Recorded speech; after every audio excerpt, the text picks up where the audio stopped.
Picture this. You're standing in a massive, completely empty space.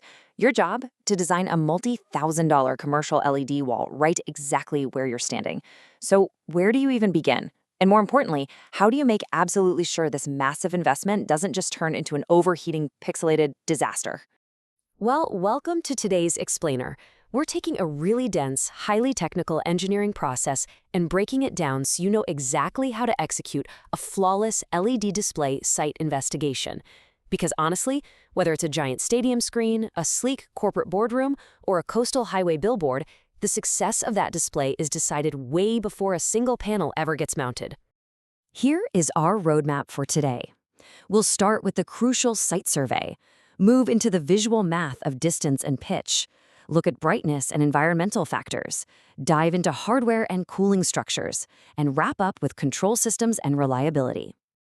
Okay, let's jump straight into step 1, the crucial site survey.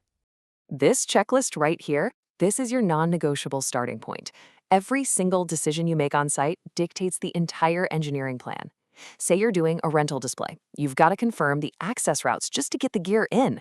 For a permanent install, you're looking at things like wall thickness and wiring paths. Are you mounting to solid concrete? That's ideal.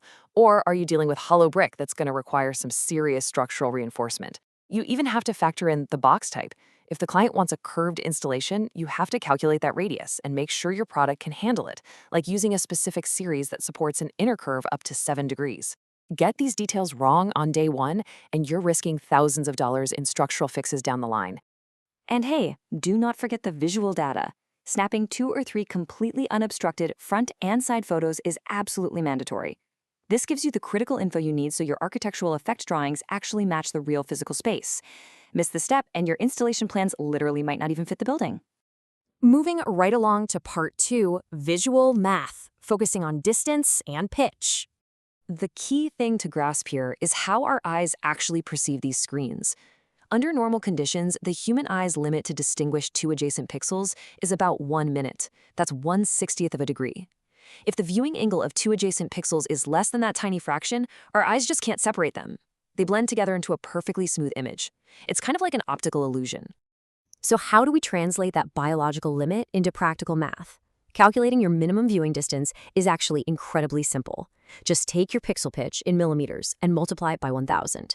So if you're specifying a PH6 screen where the pixels are 6 millimeters apart, viewers have to stand at least 6 meters back.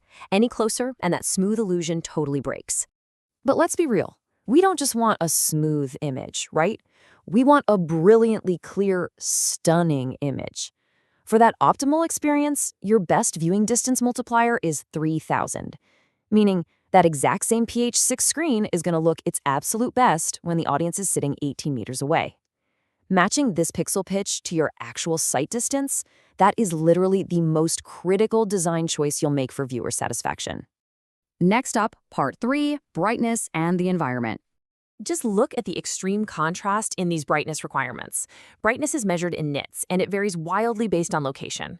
An indoor corporate office, that might only need around 800 to 1,500 nits. But skip down to the bottom row. If you're installing an outdoor display that's baking in the equatorial sun, you need a staggering 10,000 nits just to be visible.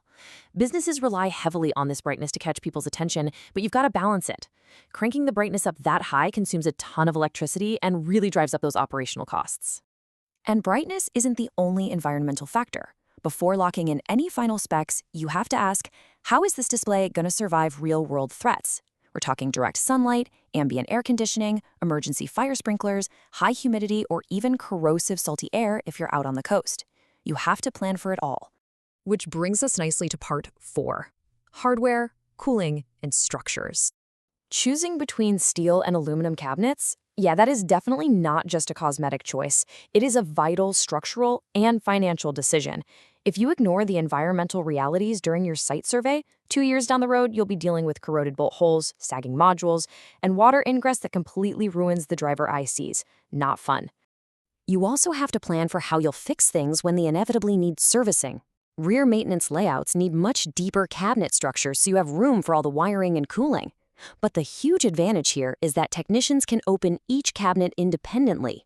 They can reach every single internal part without ever taking off the front modules, which saves a massive amount of downtime. Now, for thermal management, you absolutely have to match the cooling solution to the exact scale of your project. For example, a 30 square meter indoor screen requires a 3P cabinet air conditioner, but outdoor screens, they deal with way harsher conditions and need a 2P AC unit for every 20 to 25 square meters. And if you're using fan cooling, you can't just slap a fan on the back and call it a day.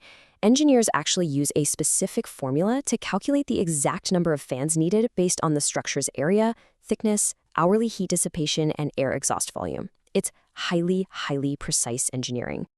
Finally, let's wrap up with part 5, control systems and reliability. You've got to choose the right digital brain for your specific use case, and you basically have two main choices here. A synchronous system displays real-time content with zero lag. Think of the live camera feeds at a massive stadium concert. It needs a constant, unbroken connection to a PC or video processor. An asynchronous system, on the other hand, plays pre-uploaded content completely independently. You load the media via USB, Wi-Fi, or a 4G cloud platform, and it just runs on its own. It's the perfect low-maintenance solution for things like highway billboards and retail shop signs. Because these LED walls are huge, high-stakes investments, professional setups rely heavily on redundancy. In environments where failure is simply not an option, like a live TV studio broadcast, engineers strategically duplicate critical components. We're talking dual sending cards, backup receiver cards, and redundant power supplies. If one piece of hardware goes down, the backup instantly takes over, so the screen never ever goes dark. Ultimately, if your site investigation is flawless, all of this incredibly complex engineering just completely vanishes into the viewer's experience. They just see a captivating, seamless image. So, having seen the incredible depth of planning required behind the scenes, how will you approach the blueprint for your next major installation?